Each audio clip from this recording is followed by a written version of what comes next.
Good morning. Thanks everyone for joining us. Today we'll be providing an overview of the addendums to the Commercial and Industrial Funding Guidelines for the F-gas Reduction Incentive Program, which I'll be referring to as FRIP.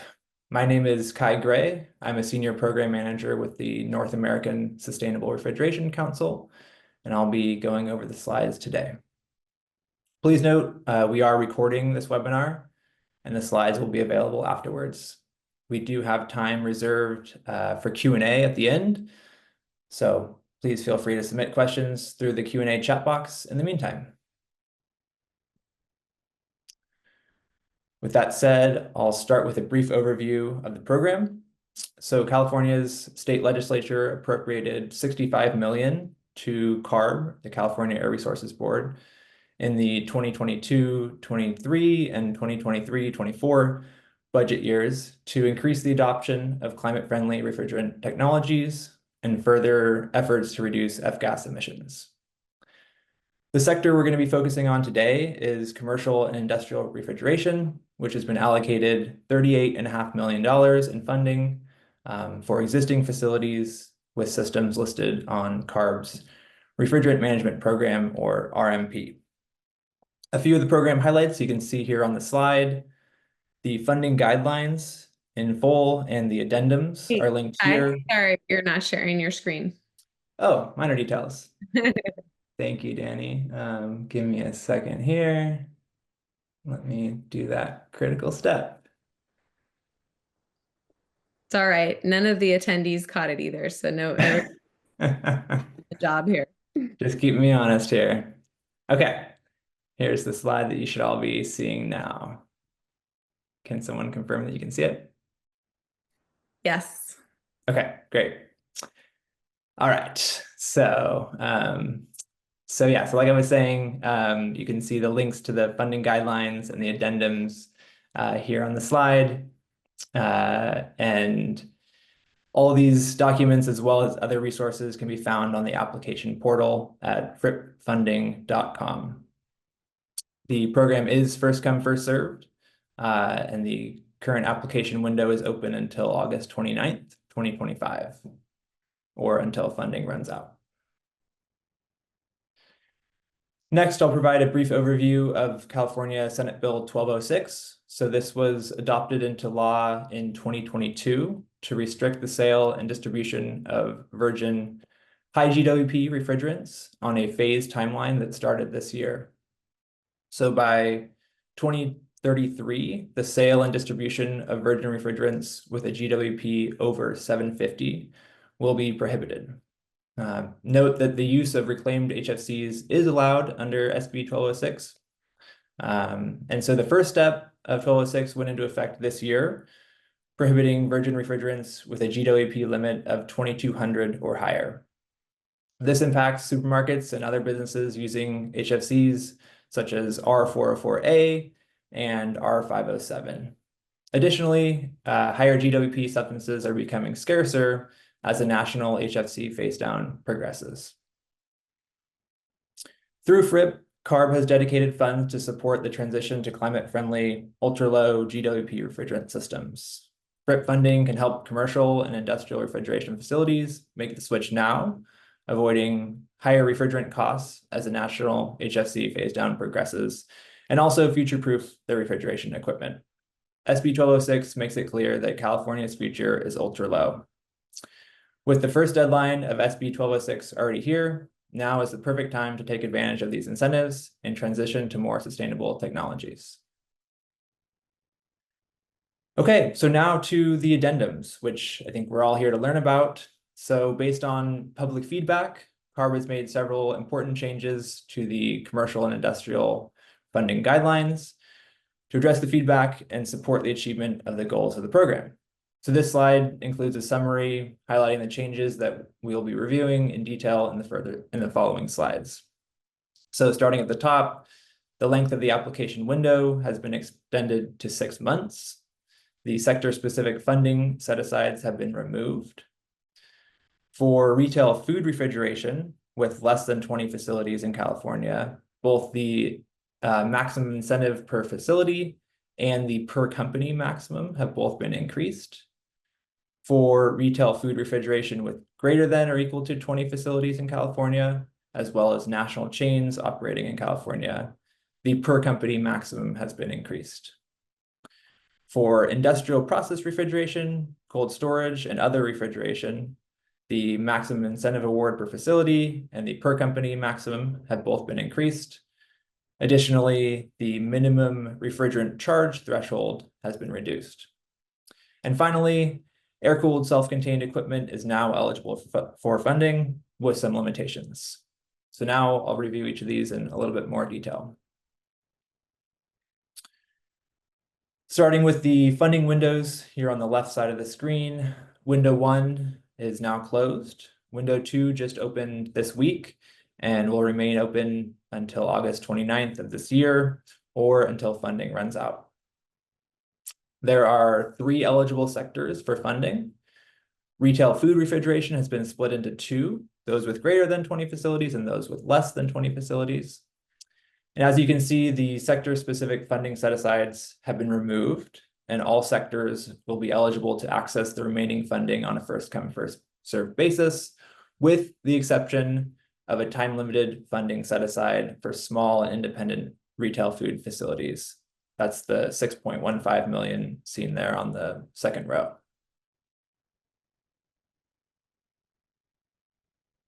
So next, just as a reminder on the eligible project types, there are 2 types eligible for this program: full replacements and partial replacements. Full replacements are, just as it sounds, it's 100% replacement of your existing high GWP refrigeration system with a new system using less than 10 GWP refrigerant. A partial replacement is the conversion of an existing high GWP system into a secondary system using a less than 10 GWP refrigerant, where the primary refrigerant uses a less than 2200 GWP refrigerant. To meet that less than 2200 GWP refrigerant requirement, a retrofit of your existing system may be required on the primary side.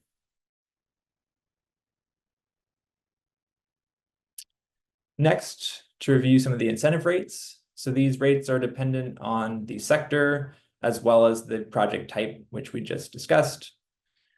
So the award metrics are based on the equipment that is removed from the site location. The incentive rates, the changes here, the rates have been doubled for facilities that are owned or operated by companies with less than 20 facilities in California. The priority communities and other facilities have remained unchanged. One important note is that the largest incentive metric will apply for an application that fits within multiple categories. So for example, if you have a facility that fits both in the less than 20 facility category and also is in a priority community, you would be eligible for the less than 20 facilities category. No changes here for industrial process refrigeration and cold storage. The cold storage is based on the square footage of refrigerated space, or if there's refrigerated cases, the linear footage of those cases. And for industrial refrigeration, it is based on the cooling load ton. So now looking at the incentive maximums, this is where the bulk of the changes were made.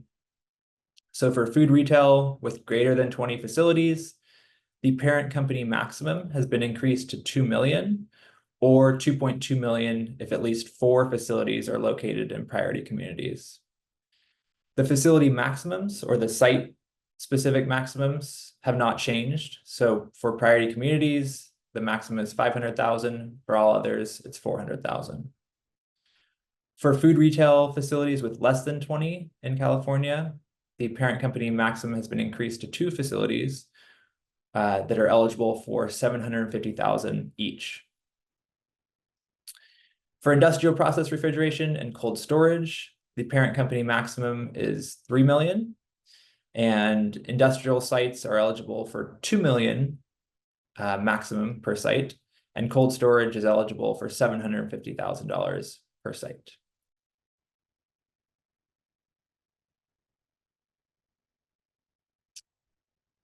There is now a new eligible equipment type. So air-cooled self-contained equipment is now eligible in the retail food sector with some restrictions. So the proposed cases must be Energy Star certified or have the equivalent maximum daily energy consumption. Additionally, a maximum of 200 linear feet will be used to calculate the incentive award.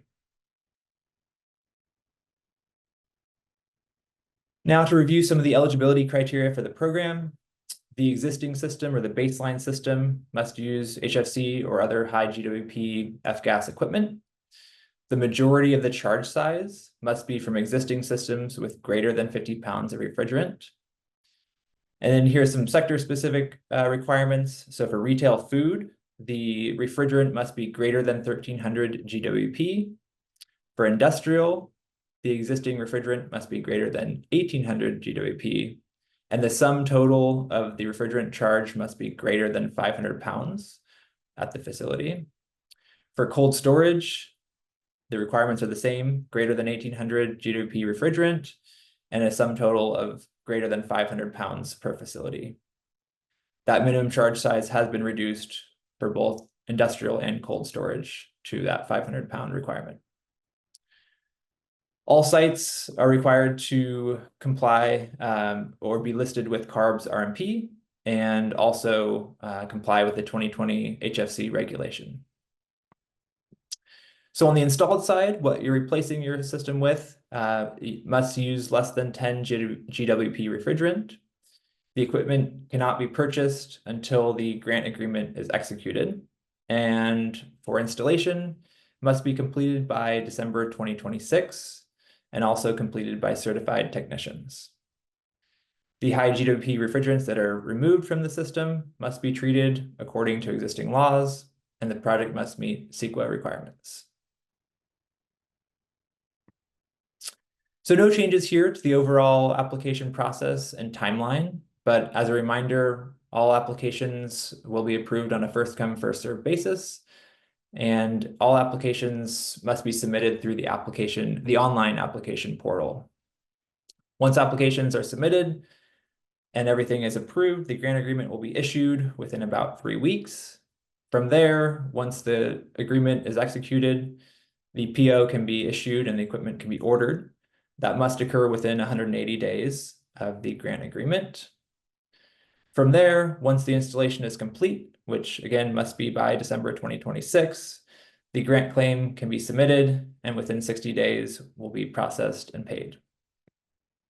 A reminder on some of the application fields that are required. So you'll need to enter the existing and proposed system type, the refrigerant type and charge, the linear footage of case and square footage of walk-in if it's a retail food project, and the cooling load ton for industrial projects. You also need to supply project cost estimates, start and end dates, or estimated start and end dates, as well as some key documents, which I'll go over in the following slides. A couple steps here to prepare your application. So first, you'll want to confirm eligibility. You want to make sure that your site is registered on CARB's RMP list and is also in compliance with 2020 HFC regulation. Next, you can create your login at fripfunding.com and compile your application materials. Note that each facility does require a separate application. And of course, you can always contact our team for application assistance and technical support. The phone number and email address is here.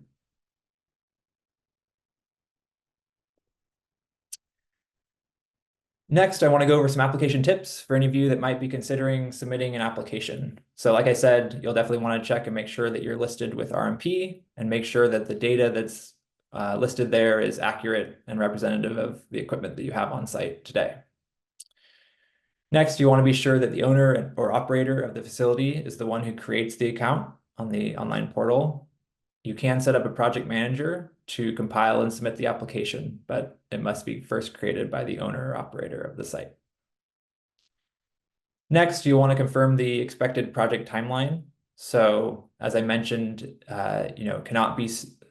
equipment cannot be purchased prior to having the grant application executed. and it must be able to be completed by December of 2026. Next, you want to review the existing and proposed system details. Make sure you know the type and charge of refrigerant on site. And depending on the sector, you'll need to know the total linear footage of case, square feet of walk-in space, or cooling load tons. Finally, you'll want to review the project documents that will be required for upload. So you'll need the existing refrigeration schedule and floor plan. If you're unable to locate those, we can help track down that information on your behalf. You also need the proposed refrigeration schedule and floor plan of what you're planning to install. And finally, you'll need the project scope and cost estimates.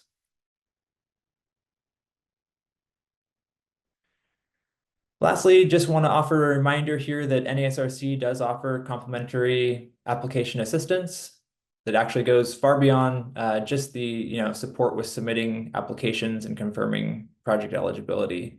We have a team of technical experts that can provide education around eligible technologies. We can help with scoping projects, as well as support with obtaining project bids. So please don't hesitate to reach out. We're happy to support you.